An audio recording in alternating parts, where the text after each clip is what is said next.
reminded, told again. Somebody tap us on the shoulder. The Holy Spirit tap us on the shoulder and say, there's a different way to live. We also come to church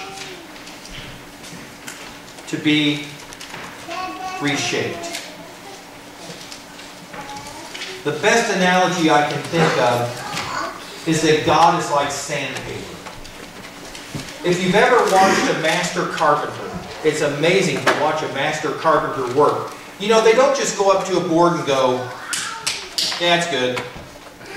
They really work on sanding it, and if you watch them, sometimes they'll see a troubled spot, and they'll do very tiny motions to get out just that particular spot, and they'll look at the work, and then they'll blow the dust off it, and then they will look and reassess and keep working until it's smooth. I think God is like that. God's like that sandpaper that works on our lives, that reminds us that we're not yet finished, that smooths out some of the sharp edges and makes us more gracious and graceful. I learned that lesson the hard way when I was out in Washington. When we got out there, soon after our arrival, I took the rental vehicle and was driving around Tacoma. I just wanted to see the area that Petra and Brock and Brody lived in, and I saw that familiar cross and flame and a sign that said Fir Crest United Methodist Church. So I went in and introduced myself to the pastor, and we had some pastor talk. And she invited me to come to church on Sunday. Now, I got to be honest with you and say, when I'm on vacation, I usually don't go to church. I kind of churched out sometimes, and so I just want to have a little time alone. But I felt compelled to go that Sunday, so Petra and Judy and I went. Brock and Brody stayed at home, and we went and we worshiped. And you know, I have to get over this. When a pastor goes to church, they've got to get beyond, well, I wouldn't have put the anthem there, or I wouldn't have read that lesson, or I think I'd have gone a different direction with that sermon. And I was able to listen and participate, and I have to tell you, it's not a surprise anymore. I was crying some.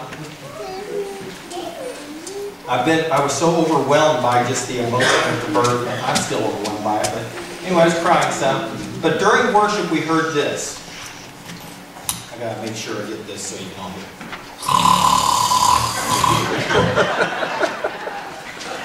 And I thought, here's this poor pastor, she's up there preaching, and she hears that. And I thought, oh, maybe it was the furnace making a funny sound or something. I give her the benefit of the doubt. And then we heard,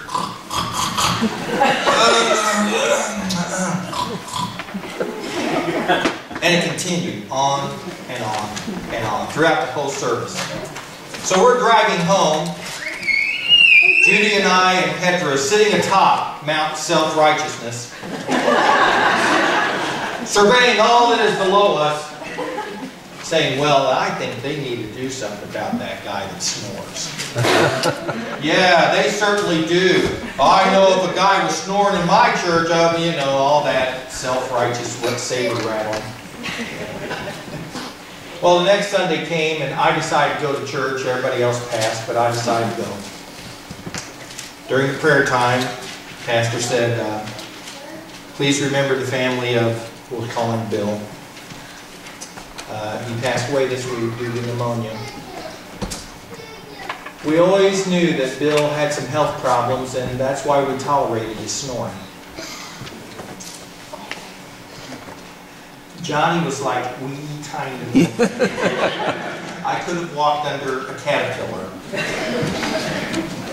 I came home and I said to Judy and Petra, I know why I go now. I need to be shaped a little. That guy died last week. He was there with pneumonia. He was so faithful to his congregation that he showed up every Sunday, even if he couldn't participate maybe the way he used to or wanted to.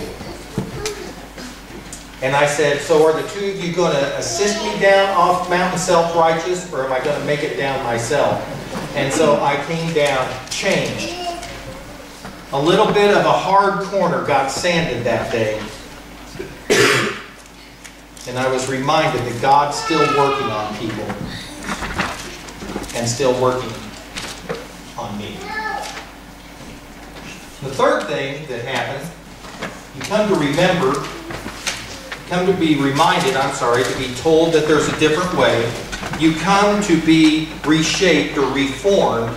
And the third one is, you come to be sent. You come so you can go.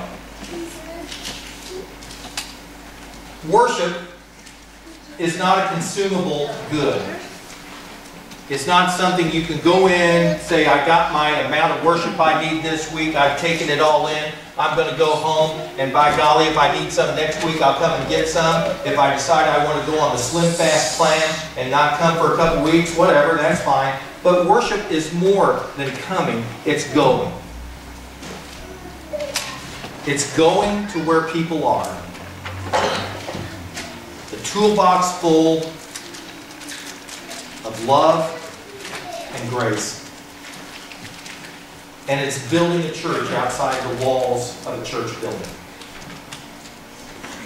It's being Jesus in our community. It's being Jesus with our friends.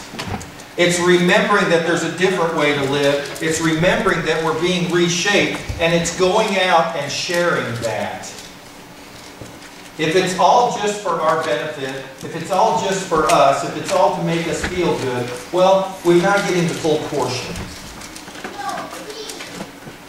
But it's when we share what we have, what little we have or what great amount we have, that God's work begins to happen in the world. Examples. Going down to Springfield on Tuesday night and sharing what we have with some people that don't have much. It's taking time to make brownies, chocolate chip cookies, pecan pies, whatever they are, and make sure that those who are there will have sustenance of food. It's sitting in a 4th grade classroom going over the same spelling words 20 times. It's building relationships. It's loving people as we have been loved. So, lots for us to think about. Reminded, reshaped, and sent. That's what it's all about. Not the hokey pokey, but those 3 things. Would you pray with me?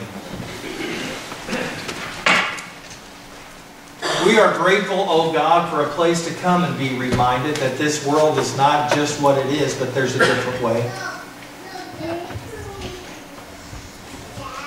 And we pray, oh God, that you would help us show the same patience with others that is shown with us as you are reworking us and reshaping us. And we pray that you'll help us not just take it in, but also give it out. So that your name may be glorified on earth as it is in heaven. In Jesus' name we ask this. Amen. We pray this morning. Oh, thank you. All right, special delivery. Here they come. Okay, I asked for it. All right, thank you. Thanks, boys. Those are great. That's a stunning likeness of me. Right down to the curly hair. That's a good thing. As we pray this morning, before we pray, isn't it great to be in a place like that where a child feels welcome to do that? That's awesome. That's really good. Amen.